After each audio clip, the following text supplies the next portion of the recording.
Chairwoman. Public comments? Yeah.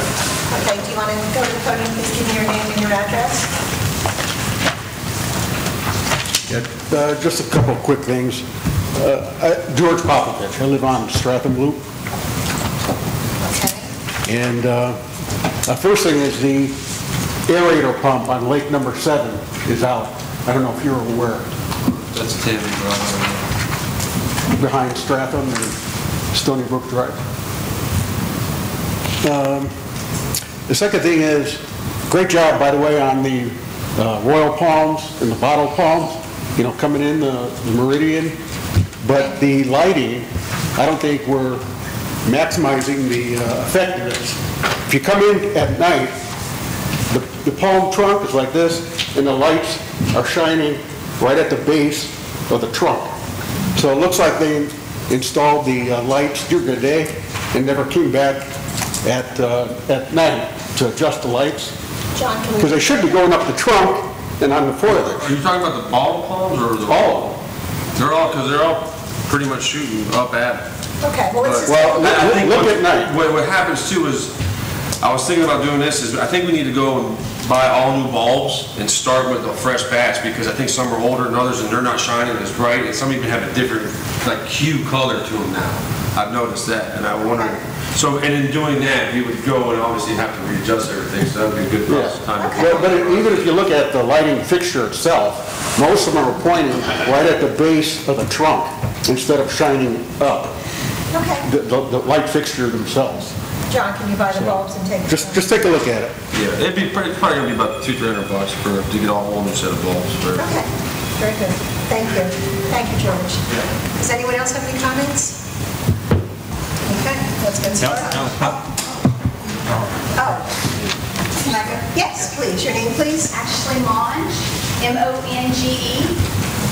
M-O-N-G-E.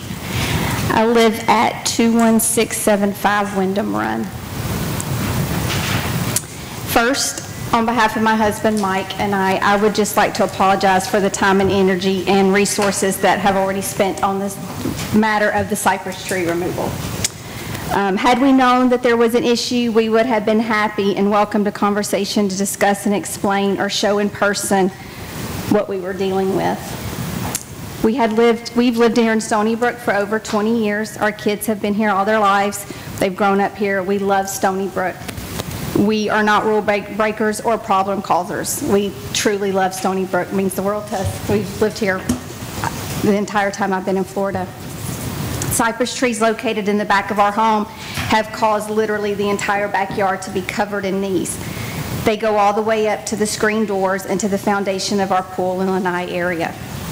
It's causing safety issues. People are tripping over them. Land and lawn maintenance equipment issues, and expensive to continuously have them grinded. Honestly, they probably should have never ever been planted there to begin with, so close to our home. We received this approval letter. Can I see the approval Yes. letter, please? Let the record reflect Supervisor Simonson has joined us. We received that approval letter. After following the requested process, we thought to be acceptable. We were never told otherwise, that the removal and the planting of the trees were not approved, or that we should have gone a different route. We had that approval there. We were never told that we should get any other approval. We've already spent a significant amount of money doing this, and now even though we've had the approval and are being told and had the appropriate palm trees planted, we're now being told to spend even more money to remove and plant cypress trees again. I ask you to reconsider what is being asked of us in this letter. Consider us planting maybe 1 or 2 trees in an area of the community where the integrity of someone's property is not being destroyed. Michael and I are not trying to be difficult. We're actually trying to stop a potential bigger, more expensive problem to our property. I invite you to walk our property, see what we've been dealing with, and I'm pretty sure none of y'all would want the amount of knees that we have in our yard. I hope we can meet in the middle and find a resolution that works for both the CDD and us as the homeowner. And I really do appreciate your time. And I'm really, again, sorry for any problem that this caused. It was never our intention. I can assure you of that. Okay, Ashley, I just need to ask a question. Did you believe that those trees were on your property? Yes, we believe the trees were on our property and the knees that it has Okay, caused. not the knees, the trees. Yes, we did believe that. Do you have a survey of your land? I know your husband's a realtor. I know that when I had to do stuff at my house, I had to show a survey of the property.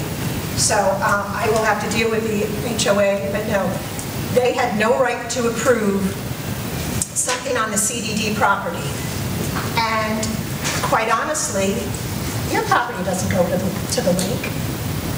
It doesn't. And I'm surprised that anyone believes that their property goes right to the lake. So, Tony, I don't know what we can do at this point, but I know that those trees need to come out and cypress trees need to be replaced. And the HOA, and we will deal with them, had no right to approve them because it was our property. And I'm not trying to be difficult, but you just... But what about the damage to the foundation that it can Okay. cause? Okay. And we have the knees, I have a picture. Actually, I understand that, and I know that our attorney spoke with your husband saying that contact A real estate attorney or Real attorney estate familiar with attorney. real estate law in Florida with regards to what a property owner can do with regards to encroaching tree branches or tree roots. so, no, I understand that we've had several other people that have had the same issue. Mr. Popovich. This is R9, and they're everywhere. I understand that, Ashley, but we've had other people come to the meetings. You can cut the tree roots at your property line, but you cannot encroach on our property or anyone else's property. So, Yeah, Madam Chair, and for clarification, Florida law is that a property owner who has roots or branches from trees on adjoining property can cut the roots or the branches at the property line, and provided that that root, that cutting, that pruning does not kill or significantly damage the tree from which the roots come from. So in other words, it's important. When I was talking to your husband, he was very nice to talk with. I understand he was upset, but I appreciate the fact that he was upset but cordial, professional in the conversation. That I suggested a surveyor to find the corner pins that go in the backyard, where you have the big pins in the back, and then you can draw a string line, a surveyor plan, to show you where your property line is. And then from your property line up to your flower bed, where he mentioned those issues, and up to your pool enclosure. Under the Florida law, a property owner has the right to prune roots and branches onto their property.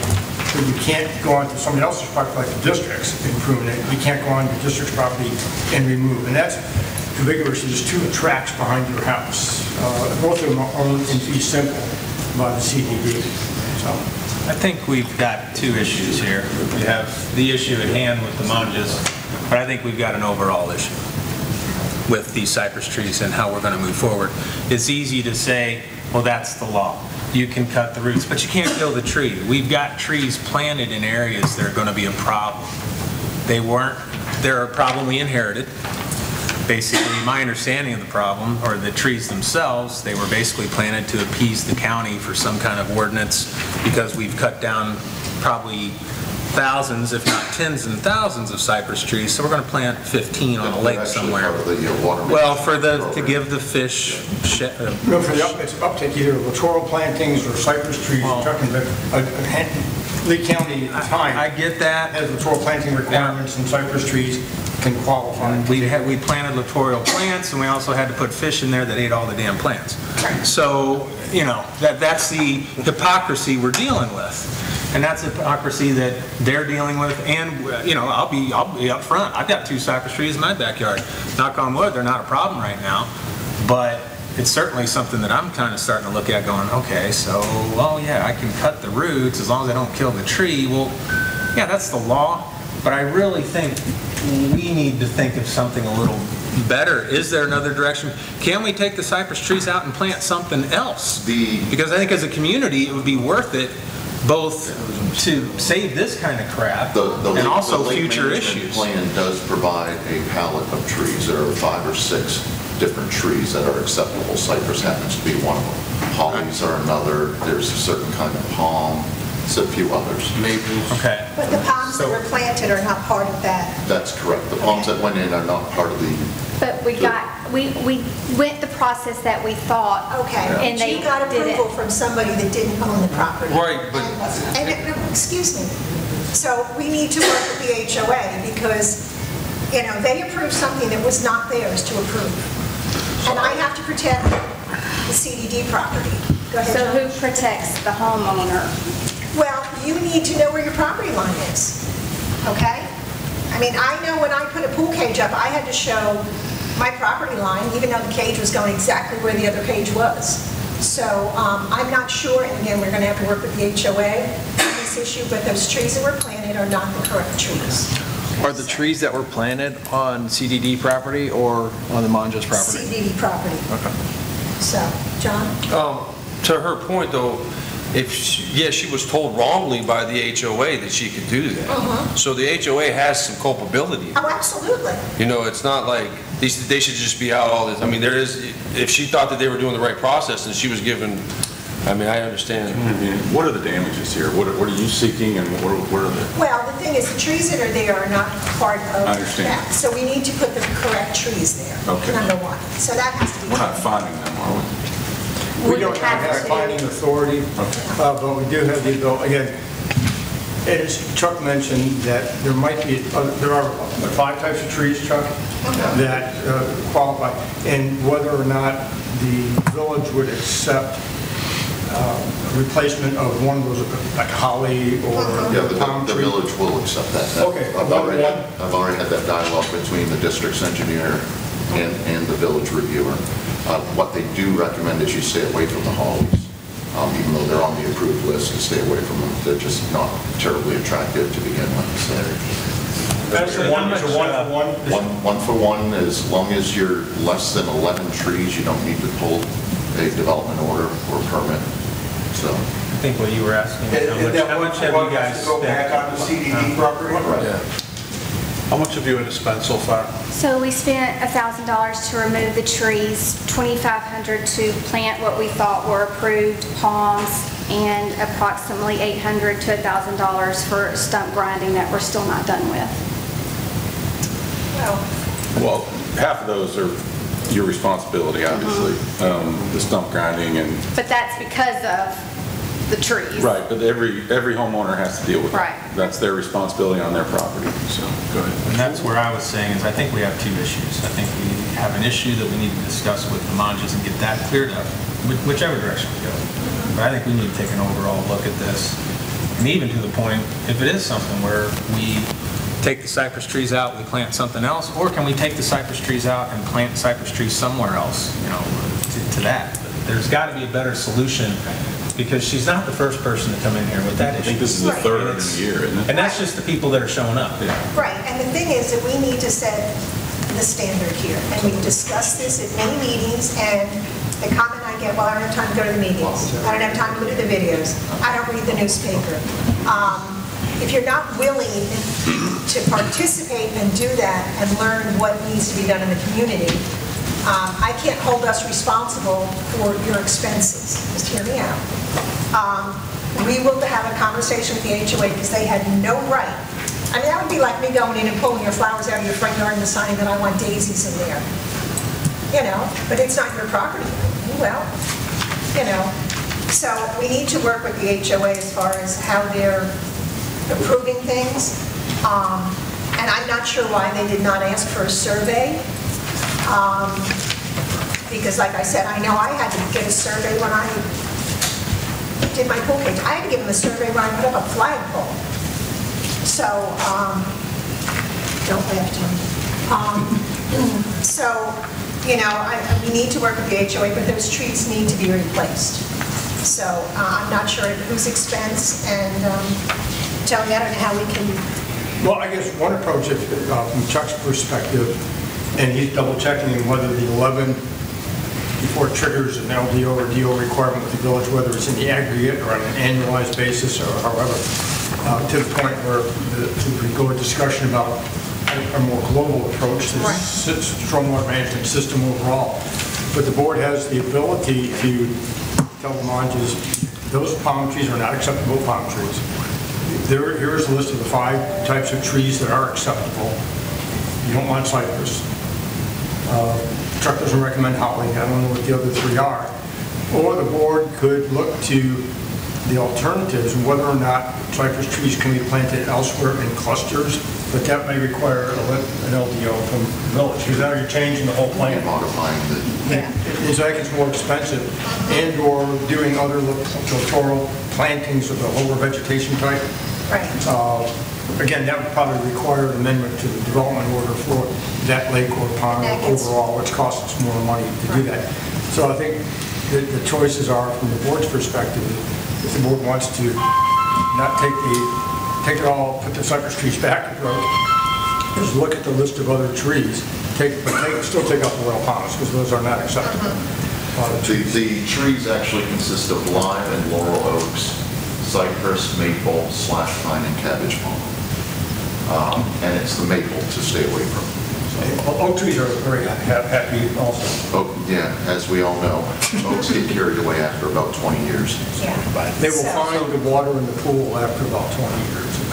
I think I would, if I were you, as a homeowner, I would go to the HOA and say, you approve this without authority, and we've spent X amount of dollars, and then let's see where it goes from there.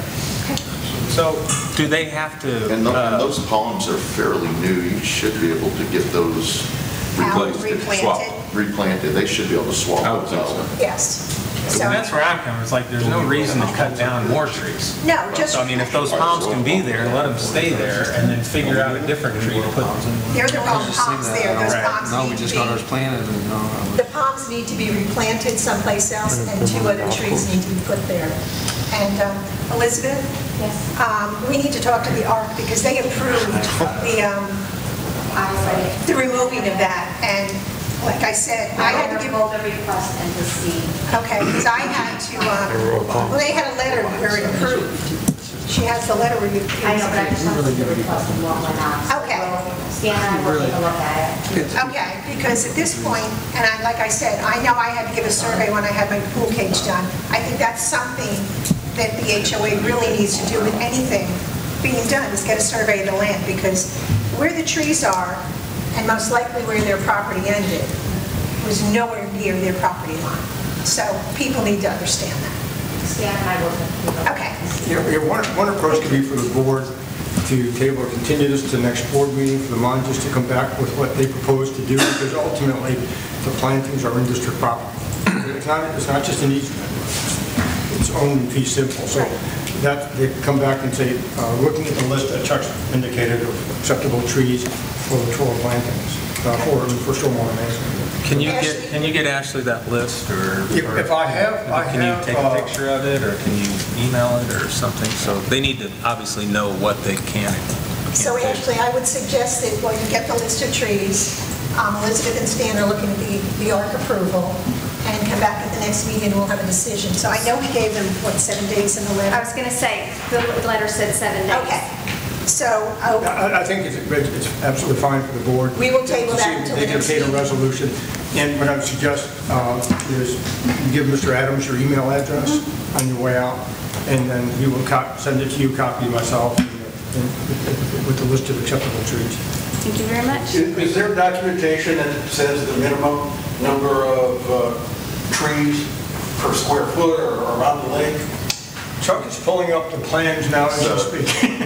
Yeah, it's called the Lake Shoreline and Deep Lake Planting Plan. It's a requirement.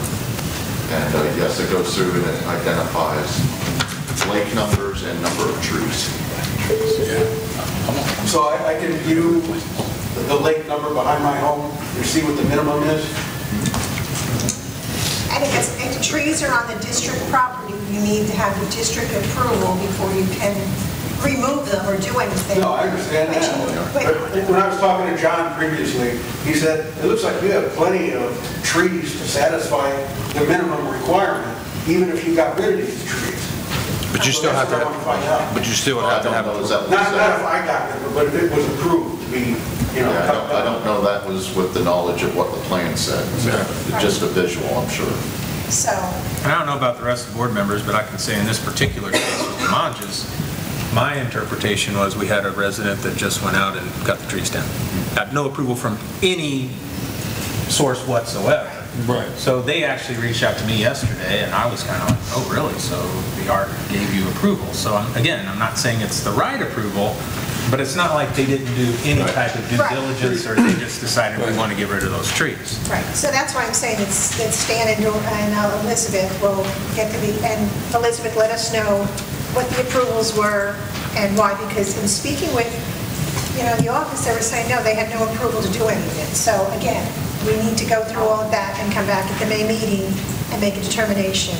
But ultimately, those trees, at whoever's expense, are going to come out and other trees put in there.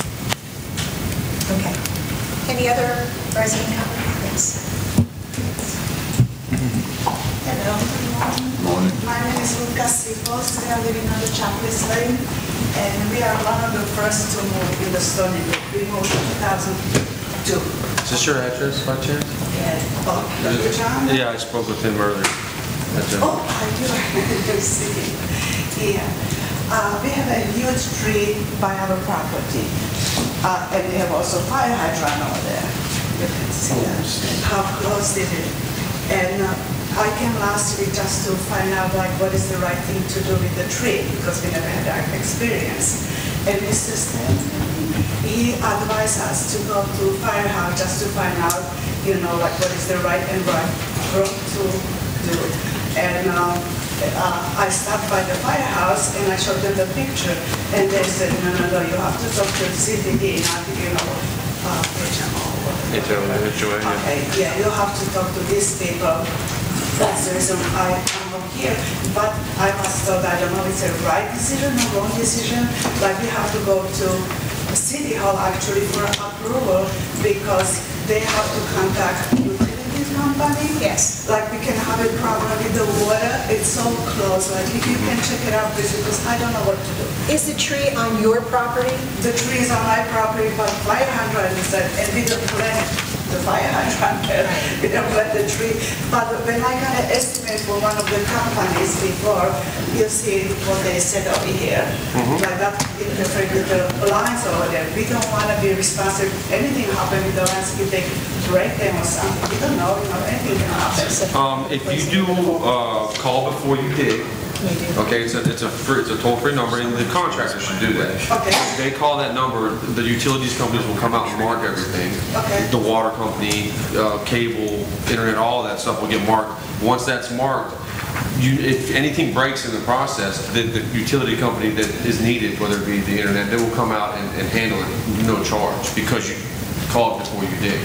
Okay. So if something happens, unless it's I would say intentional or something like that on the contractor's part, you wouldn't be responsible for it. Okay, because when you read this letter, it said we are not responsible for this one, they are not responsible for that one. That scares you when you read that. Yeah, it is. It's a lot of. Yeah, but they're not. They wouldn't be responsible. It would be the utility company's responsibility once something happened. They would have to contact them and say, hey, this has happened, and they'll come out and fix the issue. Okay, I understood right. Now I have to go back to this company because we wanted to go with them. Okay. And they would call the utilities company. First I have to apply, for approval. You have to go to the HOA, and again, Stan and Elizabeth, I would get a survey of the property to make sure it's on their property. Oh, they said to us also in the front. And yes, and they will have to come here, depending on where the property line is. Yeah, it's all the way by the curb when you're coming in. Okay, but again, the HOA, ARC, and the CDD, from this point, you've got to make sure whose property it is to get the correct approval. Well, once again, there's easements. So if it's really close to the curb and it's in an easement, it might not be. Right, so I mean, that's... But I'm going to go out there and look at it, but I would, if that's the case, yes, the contractor would need to call 1-800-188, call before you dig. Okay. Those people, all the companies, utilities companies will come out and send people to mark their utilities that are in the area. Once that's done, it takes usually within 48 hours after you call. They will, whoever called to have them come in will get a call back saying it's all been completed. You now have, access to this. And if something happens during that time, if you hit something or they come out and fix it. If you don't call, then you have to pay accordingly. You have to pay. So as long as you call Probably in that, their best interest to make that call. it's very much. Hoping the contractor makes the call. And both of you, put both of your names, you can put both names on the callback, so they can either call the contractor or you saying, hey, we came out and marked the utilities and they're okay. Okay, another question. They have to remove the tree and also the summer now because that can be grown, that doesn't have to grow. I did my research and there are so many different stuff. Yeah. Like we don't want this. I would ground it down. Yeah, definitely, that's what we wanted to do, but who is responsible for that mill? Because it's around the fire hydrant. You are. If it's on your property. It's on, but if something happens, as long as you call, you won't be responsible for fixing the fire hydrant. Okay. The utilities company will come out and fix the fire hydrant. That's my Nobody will question. get charged, right? Okay, thank you. Should I read this? No, you keep this, please. Excuse me, can you just spell your last name for me? S like a Samuel, I, P like a Peter, O S, Sipos, Japanese name. Okay, thank you. Oh, thank you. Elaine 11529, Chapels. Thank you. They've got a lot of ficus over there. The ficus. This is a mahogany, actually, big mahogany tree, yeah. Oh, that's a mahogany, that's what they put on the paper, it's a mahogany tree. Now, do I have to come with for approval letter from you guys or apply for that? Okay, what you'll have to do is go to the HOA. The HOA will look at the survey, and depending on whose property, if it is strictly your property, then you'll follow what they say. If it affects the CDD property, then you will have to come back here. Okay. So, but again, Stan, I would get surveys from this point forward for anything that's done. And do we have to replace that tree later with something? I don't want anything to do with it. Okay, again, we'll have to look into see exactly what they're doing and what the process is. I see. Chuck, do we make them replace trees within their own property? We don't have that authority. We don't have that authority. The HOA might want you to replace. Okay. Any other public comments? Okay.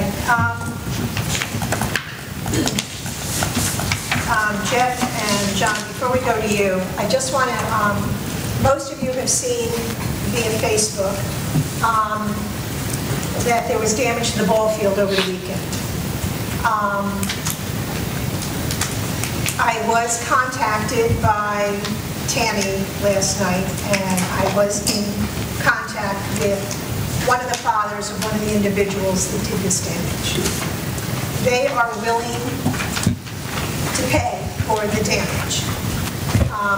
My feeling at this point, I don't want to get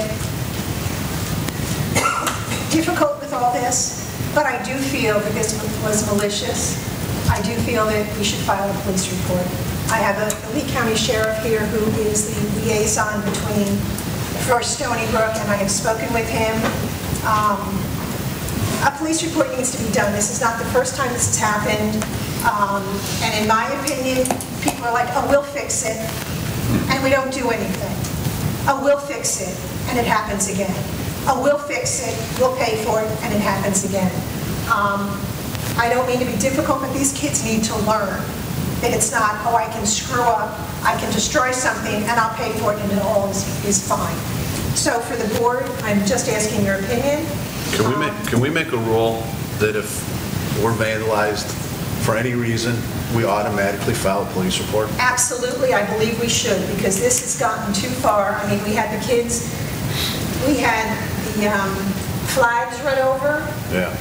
We had the beverage cart stolen, and went up 10, and I believe that from this point forward, we need to file police reports. We have to let them know that there's going to be consequences to their actions. Absolutely, and in speaking with this father last night, and I'm not going to bring names up,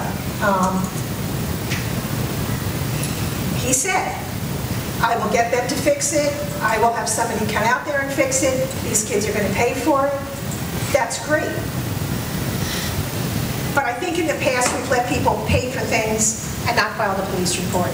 So I'm asking the board to, I'd like to make a motion from this point forward, including the incident on Saturday night, that if there's damage here, we file a police report. I second. Any discussion? All in favor? Oh, yes. The only thing I'm thinking is, well, this is not necessarily part of the motion, but as far as repairing it, they'll pay for it, but we repair it and we bill them. Yes. Can we do that?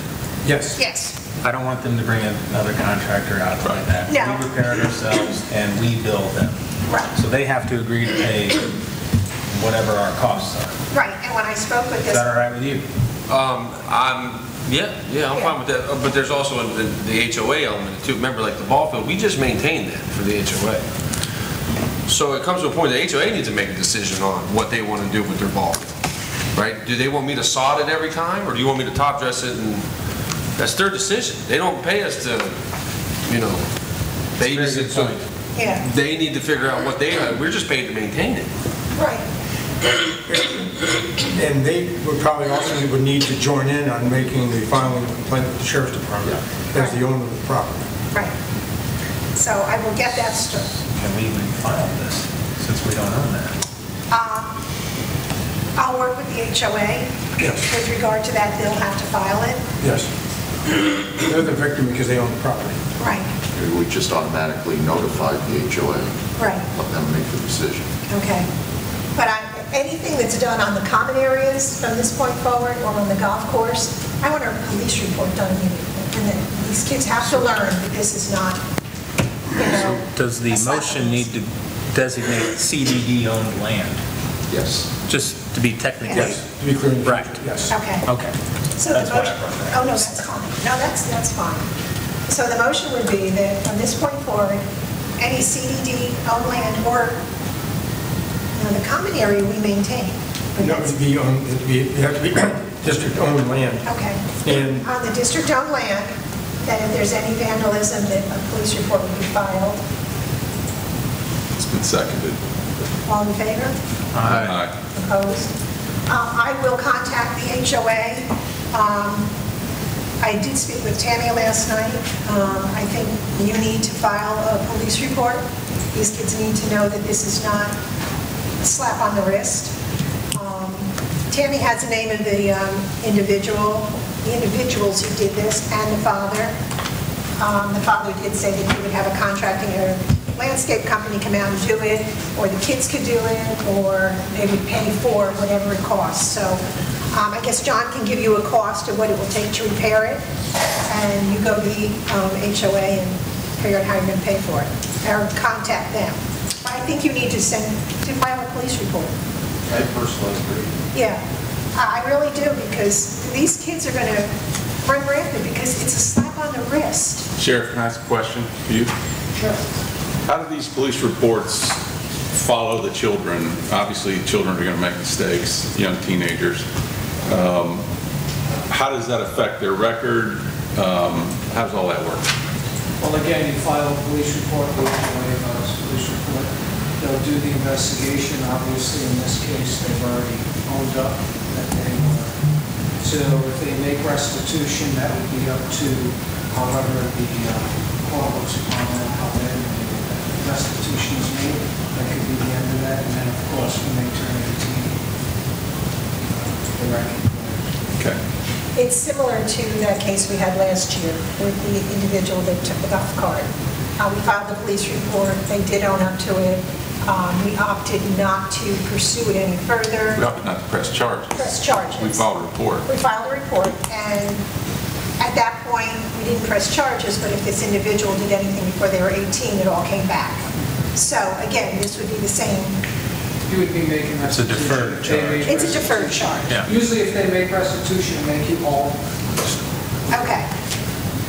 All right. Great. Only thing I'd also say is probably when you get those names, to their minors. They're 16, they're both 16 years old. That's mine. Mhm. Just Probably can't say those names. No, I That's what I'm can't. saying. No, that's why I... That's why I'd just be very Yeah, careful. no, I have not said the names, and I won't because they are... But if there's multiple infractions with that particular minor, then we can press charges. Oh, absolutely.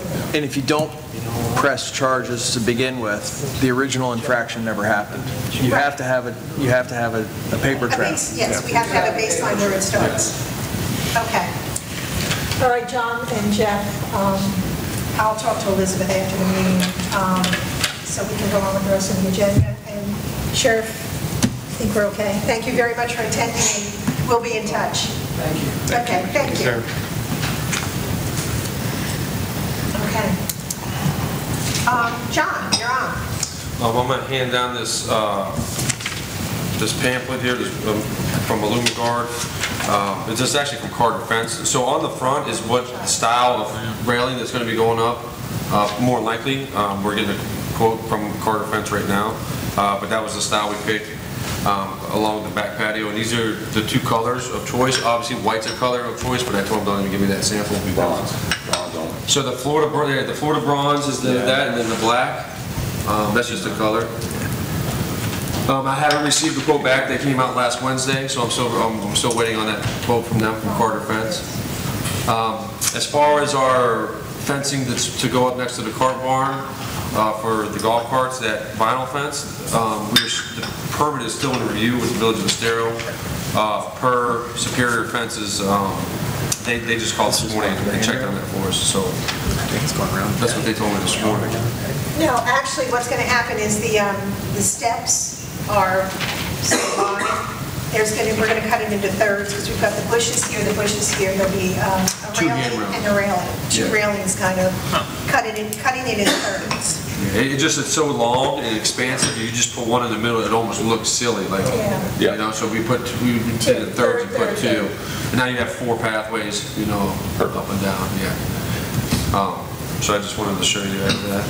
Lisa, you at Bollard Lights, did you send me something on yesterday? Yeah, Duffy's had complained that it's really unsafe. It needs to be lit a little because you can't tell the depth of the steps, and I think a railing will